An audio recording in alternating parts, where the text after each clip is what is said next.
У них співвідношення сміття і зелені приблизно 1 до 1. Тому перспектив, щоб ця калюжа звідси зникла, якось не видно. Дерева дуже круті посадили, прям такі величезні саджанці з дуже товстими стовбурами. Вже почалася кондиціонерна самодіяльність і ви маєте велосипед за ціною одного зовнішнього шестигранника. Чому вода з неї стікає просто під ноги тих, хто тут буде жити? Якщо ви живете на 9-му поверсі, ви будете чекати свій ліфт вдвічі довше.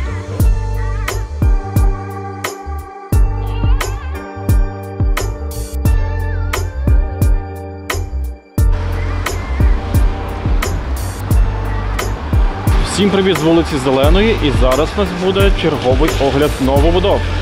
І це буде знову новобудова Авалону, на цей раз Авалон Зелена Стріт, як не дивно.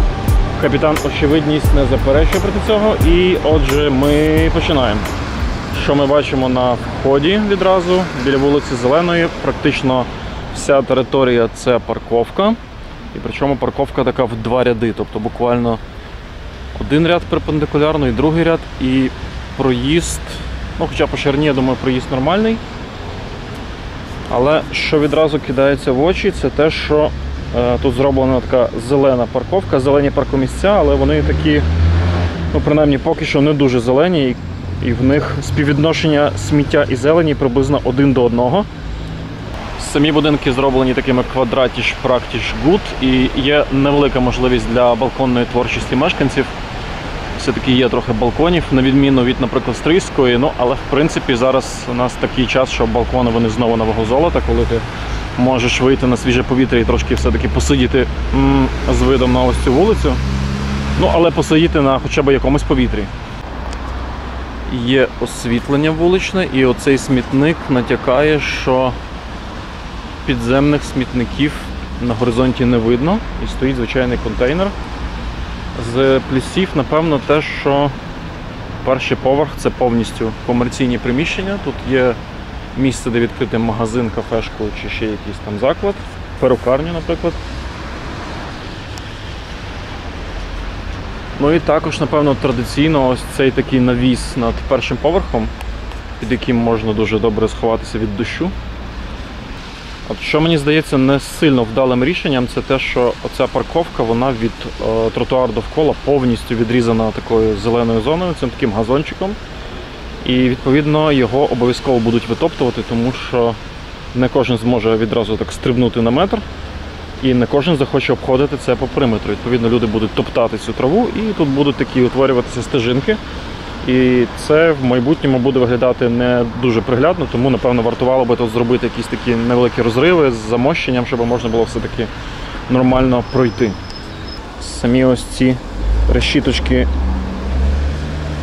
тут не дуже поки що акуратно виставлені, можливо, це ще просто не доробили, або водії почали паркуватися на недоробленому мощенні, що теж можливо. Вже видно проблему з водовідведенням і з розуклонкою. По центру цієї парковки утворилася така досить велика калюжа. І при тому, що тут немає взагалі жодного дощоприймача. Тому перспектив, щоб ця калюжа звідси зникла, якось не видно. Вона буде тут прекрасно себе почувати і множитись в розмірах. А я йду подивитися, що з тої сторони. На жаль, переходи через цей виїзд не зробили у вигляді припіднятих. Тобто машина їде по рівному, а людина змушена опускатися вниз та підніматися. А ще дуже дивно виглядають ось ці от червоні плиточки. Я так розумію, що вони мали на увазі, що це велодоріжки. Але робити велодоріжки на таких фактично дворових проїздах – це не потрібно. Фактично тут вже всі мають їхати спільно, тут має вже бути заспокоєний рух, тут не має бути високої швидкості. Але натомість, що ми бачимо? Натомість ми бачимо, що оцей проїзд зробили фактично у вигляді такої повноцінної широкої вулиці. Тут є тротуар, така дивна дуже смужка газону між будинком і тротуаром. І оця от велодоріжка. І при цьому взагалі немає ось на цьому місці жодної зелені. Жодного жоднісінького місця під якісь великі високі дерева. Тому цей простір виглядає дуже незатишно. Взагалі оця от вулиця, цей проїзд має такий дуже стрімкий спуск вниз. І от навіть по вікнах добре видно, там от з тої сторони воно було практично в нуль, а тут майже цілий поверх вже набігає по висоті. І ось тут починаються дерева. Причому дерева дуже круті посадили, прям такі величезні саджанці з дуже товстими стовбурами. Не видно кріплень, але можливо вони використали таку технологію, коли ком анкерується в ґрунт і жодних опор не видно. Якщо так, то це дуже круто, а якщо ні, то це вони дарма. І такі великі дерева потрібно кріпити все-таки. І в плані от висадки дерев ще одна така помилка, це те, що прямо біля стовбура вони зробили траву. Взагалі, по-хорошому, довкола стовбура треба робити принаймні метрового діаметру коло засипане щебенем чи корою, на якій не повинна рости трава, а все це тому, що трава вона поглинає всю воду і відповідно не пропускає воду до дерева. І ну тут далі явно ж це велодоріжка, вони тут прям розмалювали цілу таку веломережу. І у внутрішньому подвір'ї будинку це нонсенс і це абсолютно зайва штука. Вже почалася кондиціонерна самодіяльність і якраз от тут, на відміну від Авалона на Стрийській, немає корзин для кондиціонерів. Всередині балкону його вішати не захотіли, і на цьому коричневому фасаді оці білі блоки зовнішні, вони вже виглядають як такі порядні прищі. Дуже кидаються в очі і це дуже негарно. Користуючись нагодою, глянемо на підземний паркінг. Головне, щоб мене тут не закрили. Так, от вже заготували півсфери. І ось так от розмічені паркомісця. Освітлення, вентиляція. Сюди ти заїжджаєш, а туди ти виїжджаєш. Ну, машин майже немає. Дуже прям широко зробили виїзд з цього паркінгу. Таке враження, що тут планується, що сюди будуть заїжджати фури, судячи по цих от радіусах повороту. І при цьому таке враження, що прямо от зовсім забули про пішоходів. Ну, дякуємо, що зробили пониження на переході на самому. Але загалом, ну навіщо так широко? Тут аж запаркуватися можна на повороті і все одно лишається місце для проїзду. Трохи поки що не зрозуміло мені оце от планування подвір'я, тому що з одного боку добре, що тут багато місця під зелені зони, а з іншого боку не зрозуміло взагалі чим зайнятися мешканцям, крім сидіння на оцих от 4 дерев'яних кубах без спинок. Ну, в принципі, присісти це добре, можна прилягти, але що ще? Тут не видно наразі, може з'явитися потім, дитячих майданчиків, не видно місця під якесь взагалі дозвілля. Хоча, повторюся, це ще не закінчена робота і, можливо, воно з'явиться. Ще оцей бус запаркувався на такому зовсім вже тротуарному мощенні прямо під дверима. Напевно, це якісь майстри привезли, не знаю, суміш якусь там чи гіпсокартон для ремонту, але загалом їзда оцією плиткою, вона їй явно не додасть здоров'я і воно явно на це не розраховано.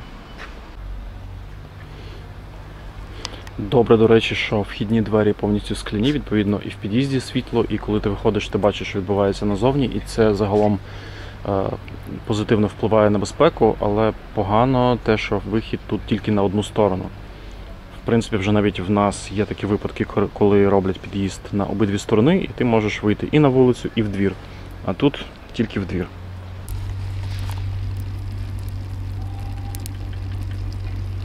В озелененні використали злакові трави.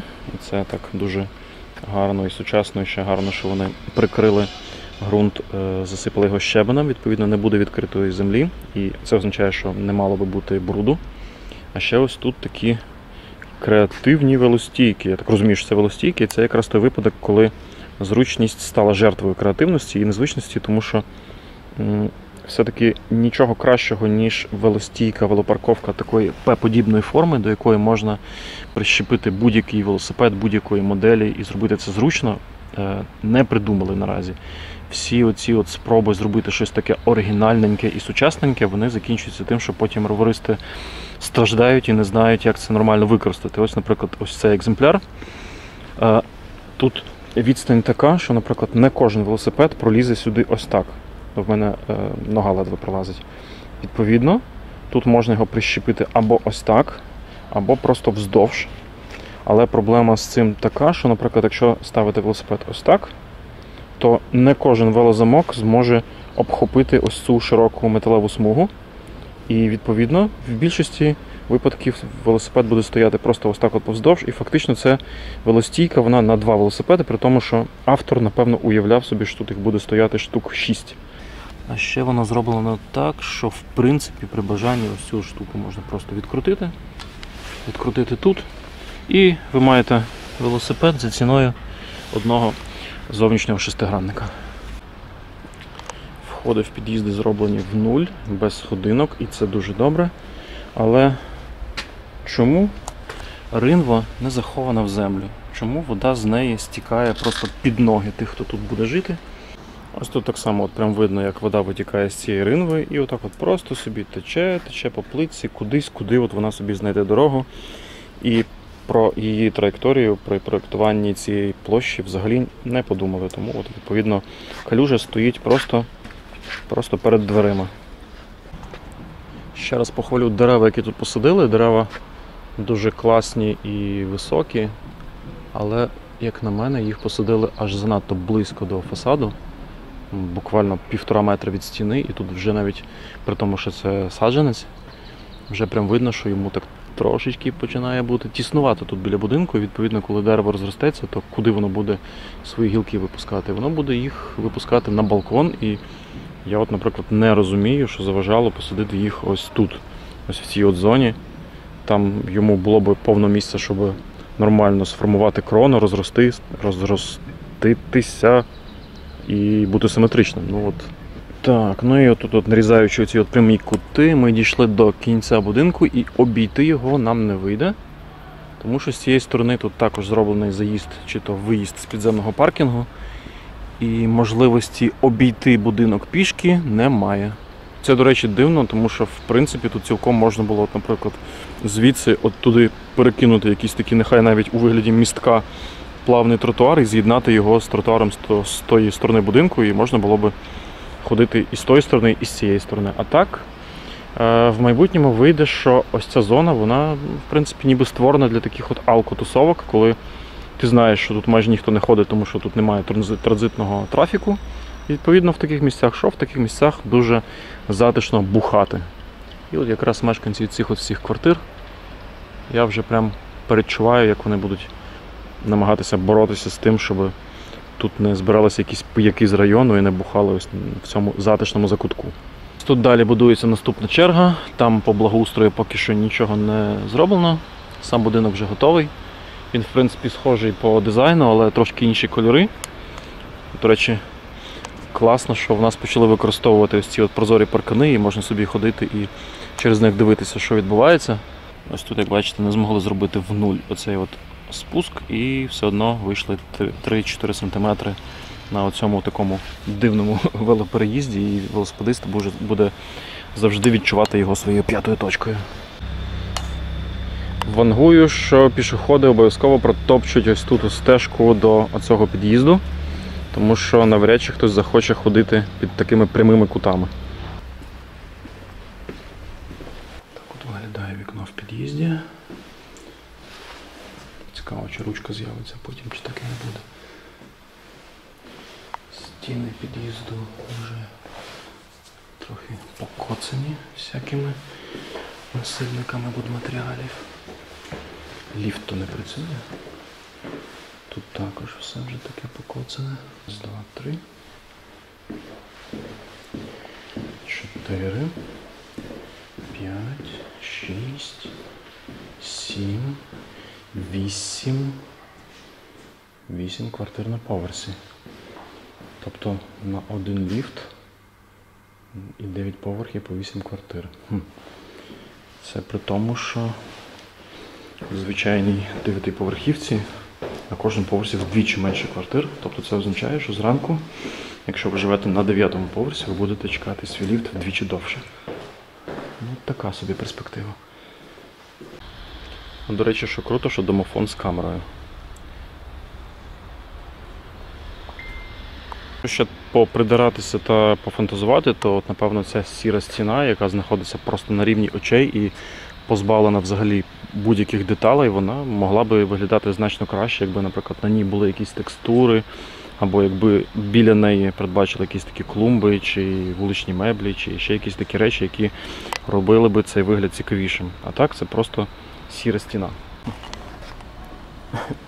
Цікаво, як і звідки оце тут взялось. Тут ніде такого немає, а тут раптом така одна штука лежить. Всюди все квадратне. Я вже почав переживати, що тут немає водовідведення взагалі на цій вулиці, але все-таки тут є дощоприймачі. Правда, вони чомусь знову ж таки не впритул до бордюра і ще й зроблені так от повздовжня, що дуже погано для роверистів. Добре, на цьому буду це відео закінчувати. Дякую, що подивилися. Підписуйтесь на канал, ставте лайк, поширюйте і пишіть свої враження. Як вам цей комплекс і який зняти наступного разу. До речі, якщо вам подобається мій канал, то підтримати його ви можете не лише морально лайками та репостами, а й матеріально через Patreon. Посилання буде під відео. І я дуже дякую всім тим прекрасним людям, які вже мене підтримують.